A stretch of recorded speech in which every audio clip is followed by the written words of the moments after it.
Assalamualaikum warahmatullahi wabarakatuh. Jumpa lagi dengan saya Qobla Harumika di YouTube Qobla Harumika. Baik, di kesempatan kali ini kita akan belajar meneruskan pelajaran kelas 8 semester 1. Kelanjutannya tentang teks berita. Pada kesempatan kali ini kita akan belajar apa ya? Baik, kita simak penjelasan berikut ini. Baik, sebelum kita belajar tentang materi pada kesempatan kali ini, saya akan mengingatkan lagi ya materi kompetensi dasar yang harus kita kuasai.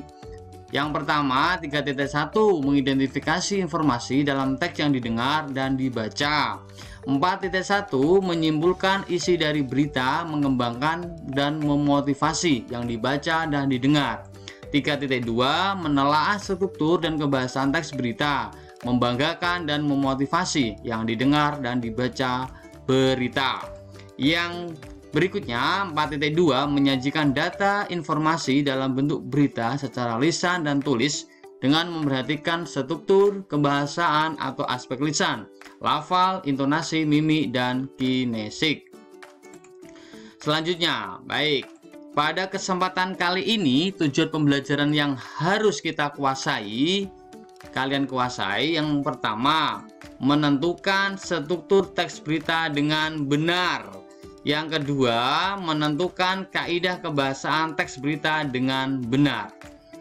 Pada penjelasan kali ini fokus kita dua, tetapi yang akan kita bahas pertama kali ini tentang menentukan struktur teks berita dengan benar. Di sini ada judul, ada kepala, ada tubuh, ada ekor. Apa itu yang dimaksud dengan judul, kepala, tubuh, dan ekor? Kita simak penjelasan berikut ini. Baik, yang wajib kita pelajari, yang harus kita kuasai adalah struktur teks berita. Apa itu struktur teks berita? Ya, ada beberapa struktur yang membangun teks berita. Struktur teks tersebut merupakan struktur yang membangun teks sehingga menjadi satu kesatuan teks yang utuh. Struktur teks berita sendiri ya terdiri nih atas judul, kepala berita atau lead, tubuh berita, dan ekor berita. Jadi struktur berita ini ada 4 ya. Yang pertama ada judul, yang kedua ada kepala, yang ketiga ada tubuh, dan yang keempat ada ekor.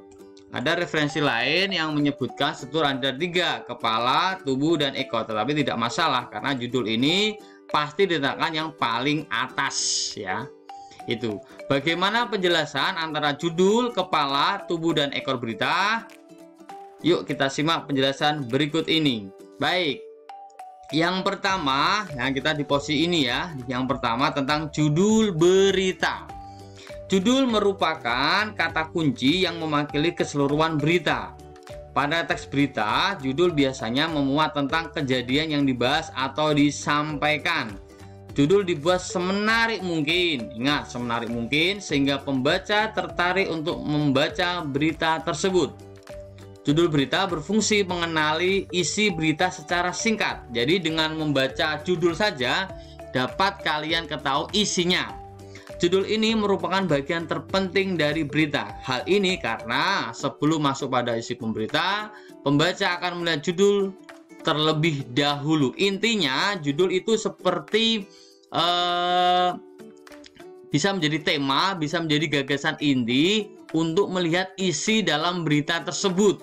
Maka tadi dikatakan judul harus menarik. Biasanya terletak yang paling atas dan tidak terlalu panjang tulisannya. Contoh ini ya. Disparekraf DKI akan segel tempat usaha pariwisata yang gelar perayaan tahun baru 2021. Ini judul ya. Penulisannya judul huruf pertamanya harus kapital ya.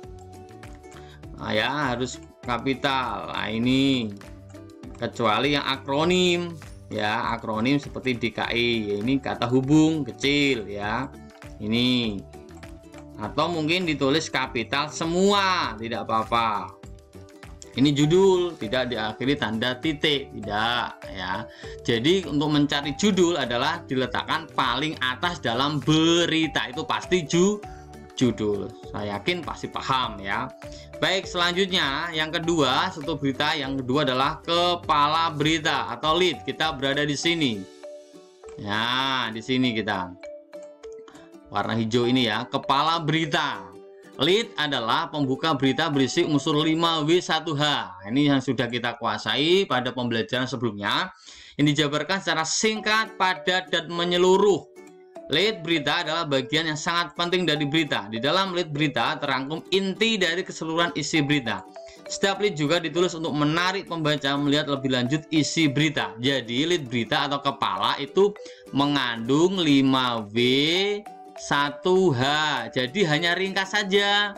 Kalau di sini hanya 6 kalimat saja lah, nggak terlalu panjang. Jadi ide pokoknya seperti kemarin meringkas 5W1H ya. Di situ yang diringkas hanya 5W+1H yang ditulis. Itu yang dimaksud dengan lead ya. Jadi 5W1H. Ini contohnya. Nah, setelah judul adalah struktur berita berikutnya adalah kepala berita. Ini ya, jakartakompas.com. Ini sumbernya. Jumlah pasien positif COVID-19 di Jakarta berjumlah ini ya. Hingga Kamis tanggal ini. Dari total kasus positif itu sebanyak ya, positif itu sebanyak 11.302 pasien dinyatakan telah sembuh, sedangkan 767 pasien lainnya meninggal dunia. Pak, apakah di sini harus mengandung 5W1H? Tidak harus. Jadi kalau disuruh untuk di situ bagian mana yang merupakan lead berita atau kepala berita, kalian mencari bagian paragraf itu yang mengandung 5W+1H. Tetapi di situ kok tidak semua 5W dan 1H, Pak? Tidak. Jadi tidak harus lengkap 5W1H itu. Memang benar berita yang paling bagus mengandung 5W+1H, tetapi ada kalanya paragraf atau bacaan yang disajikan yang mengandung lead tidak lengkap seluruhnya mengandung 5W+1H. Baik, di sini sudah paham ya. Baik, kita lanjutkan penjelasan berikutnya. Yang ketiga adalah tubuh berita. Nah, kita berada di ini ya. Ini tubuh berita di bagian biru ini, tubuh. Tahap ketiga, berisi informasi penting, informasi pendukung. Ya, kita simak.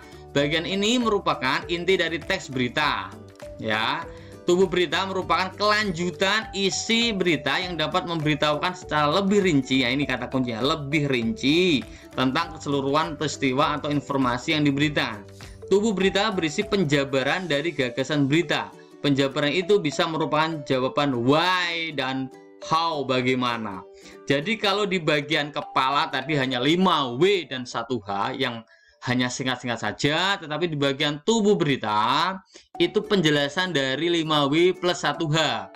Atau di sini bisa menjadi jawaban dari why dan how.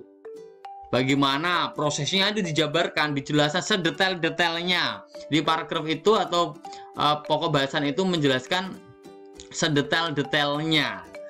Itu namanya tubuh berita. Jadi pendukung atau penjelasan lebih lengkap dari kepala berita, namanya tubuh berita.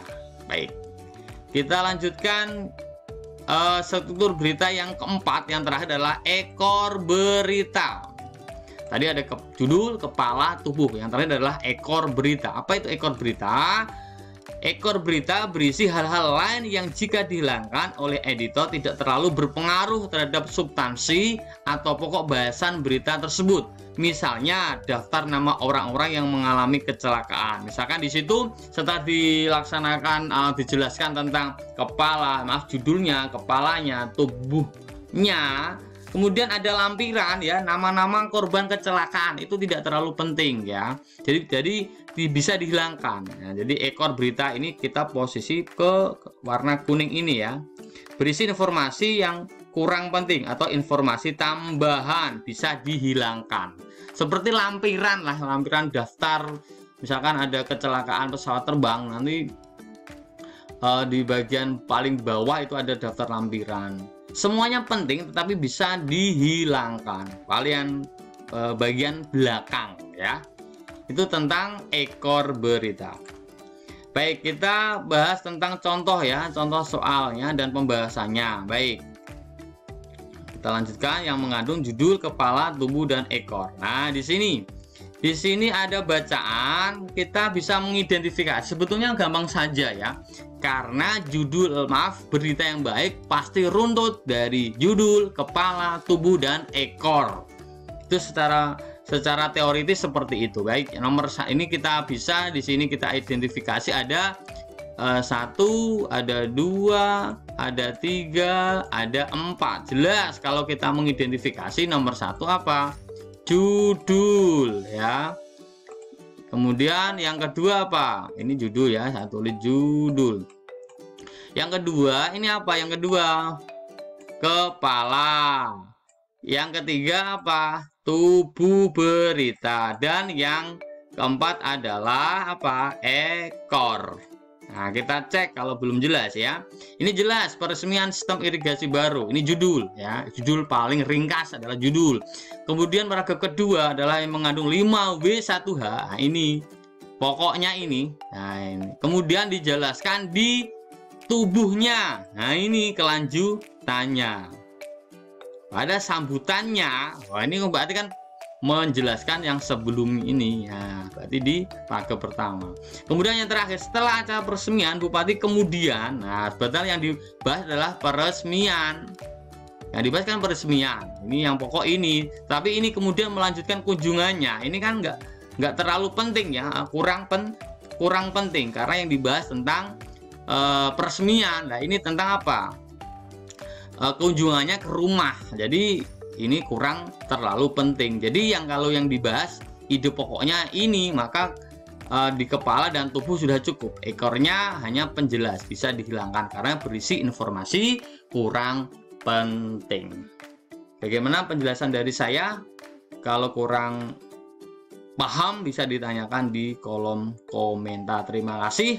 Semangat, jaga kondisi tubuh, dan assalamualaikum warahmatullahi wabarakatuh.